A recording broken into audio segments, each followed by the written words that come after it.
ورځې وروسته په لمر څه کیږي؟ آیا قیامت رانږدې شوی؟ سلامونه درنو لیدونکو، که غواړئ په دې مهم خبر پوه شئ دا ویډیو تر اخره وګورئ. له نن څخه ورځې وروسته د یکشنبې په ورځ به لمر په خطرناکه توګه تندر ونیسي چې ورځ به په شپه تبدیله کړي.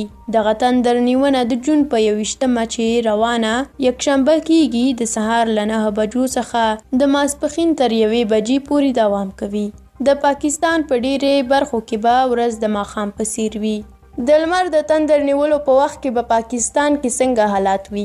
د لمر زیاته تندر نیونه به د بلوچستان په ساحلي علاقو کې، شمالي سند او په جنوبي پنجاب سیمو کې ولیدل شي، چیرې چې به لمر تر 95 نه تر 100 سلنې پورې د سپوږمۍ تر شا پټ شي او تاریکي به د شپې په څیر وي. د پاکستان په نورو ټولو برخو کې به لمر د دې مودې په جریان کې له 15 نه تر 90 سلنې پورې د سپوږمۍ شاته پټ شي او دا به د 1999 راهیسې تر ټولو قوي لمر تندر نیونه وي.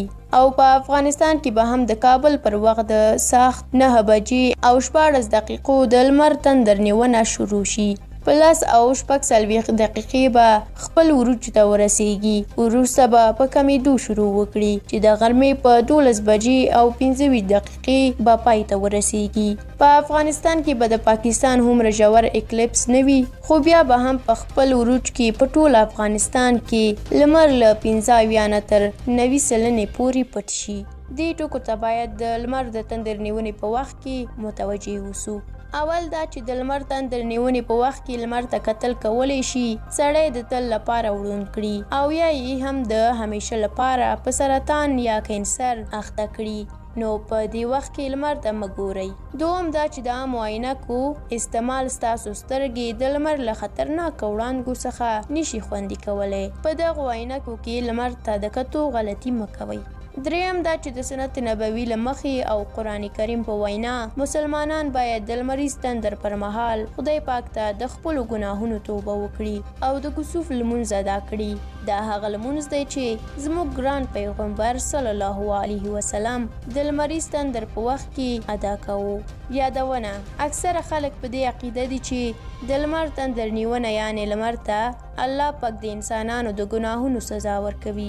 دا فکر بالکل غلط دی. د لمر تندر نیونه صرف د الله پاک د قدرتونو څخه یو نښانه ده.